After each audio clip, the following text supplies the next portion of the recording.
Greetings again. I am so glad you've joined us again.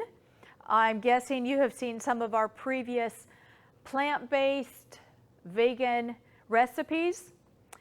If you have seen us on YouTube, if you will like YouTube, like our YouTube channel, and click, there's like a bell, click that, then you will be informed when we've doing more of these. If you're on Facebook, like us on the Park Avenue Facebook page, and then you'll be able to see these from the origin and not have to wait until somebody shares it on Facebook. But anyway, this afternoon I am going to be making macaroni and cheese. Yeah, I know you're thinking, macaroni and cheese? Doesn't that come from milk or cheese?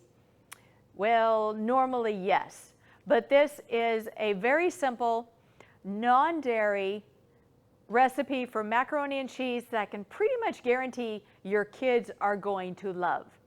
So I say, you'll need to try this for your kids. Don't tell them it doesn't have real cheese in it, and see what they say. Just as kind of a sidebar, I had made a similar recipe for this for a church fellowship dinner a while back. It wasn't this recipe, but it was similar. Somebody had brought real macaroni and cheese, and mine was on the other side of the table. And one of my friends going through had taken some regular, and I was like, try some of this, and it's non-dairy. Tell me what you think. Well, he was about halfway through his food, and I looked at him and said, what do you think? He goes, so I figured that was pretty good because I know that they are not vegan, plant-based diet. So I was like, okay, it must have been pretty good for him to say thumbs up. Okay, everything that's here is going to get dumped in the blender. Starting out with a cup of raw cashews. I did soak them for about 20 minutes in hot water. It kind of helps to soften them a little bit. And in my opinion, it's going to be a smoother consistency if you do soak them for a little bit, but if you're in a hurry, you don't have to. Okay, cashews going in. And then 1.5 cups of water. That's easy. 1/4 cup of lemon juice. Now this next item, some of you have heard of, some of you probably not, is called tahini. It is, I have found it in the international section of the grocery store. It comes from sesame seeds. It's like peanut butter, almond butter. This is sesame seed butter. It's used mostly in hummus. It's one of the main ingredients in hummus. But we're putting it into our mac and cheese.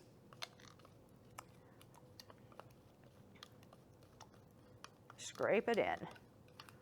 I forgot to bring a rubber scraper, so we're using a spoon. Oh well. All right, the next item that you can get at most grocery stores these days, this is nutritional yeast. There's about 4 tablespoons in here.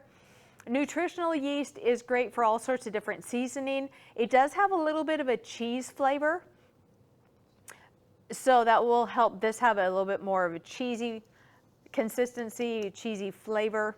It just dumps in.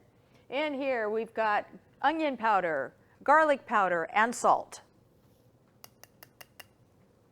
And the last ingredient is pimentos. I hadn't bought pimentos in a while. It took me some searching to find it at the store. They come in little jars. You can there's 2 or 3 different brands. Pimentos are great for other things other than just this. But it will add the orange color to it. Okay, now we're going to push blend and see what we get.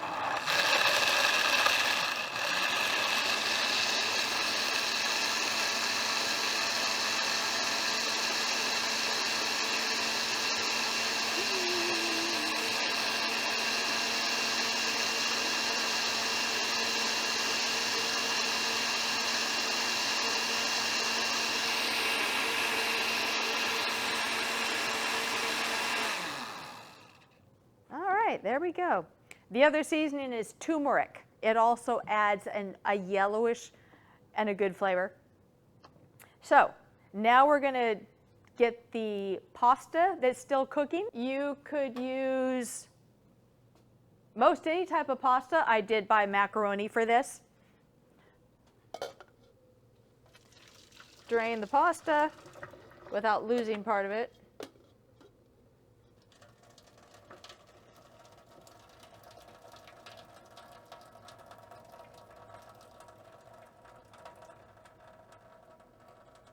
Come on. No, not down the drain.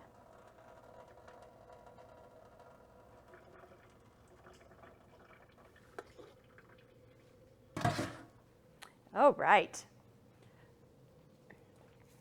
Now we will pour, I need a spoon. A wooden spoon will work. This is a little bit thin, but, and I may not put it all in.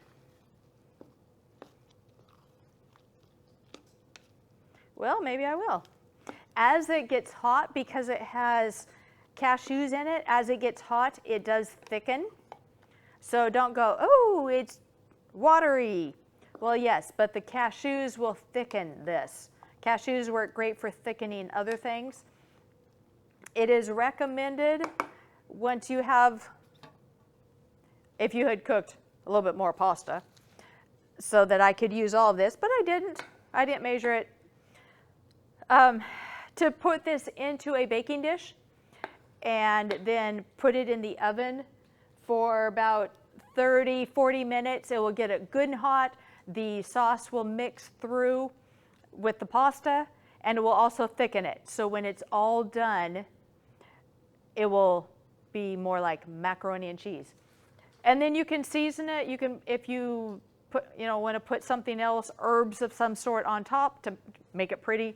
Maybe you like a little bit of basil or oregano or something like that with your mac and cheese. All right, we're going to pour this into the baking dish.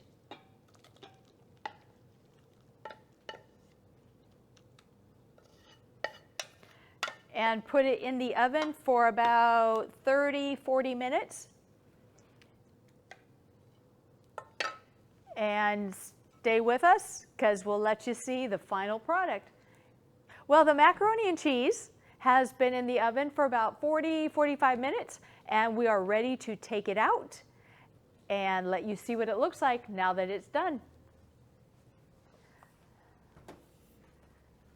Oh, it smells good, and it even looks like real macaroni and cheese. Doesn't that look good? I think so. Oh, it's hot. It's hot. I'm going to put some in this little bowl and we'll see. There we go.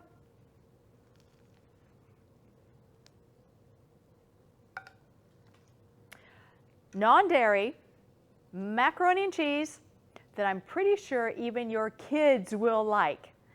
Like I said earlier, I hope that you will message us and let us know what you think of this recipe. Thank you.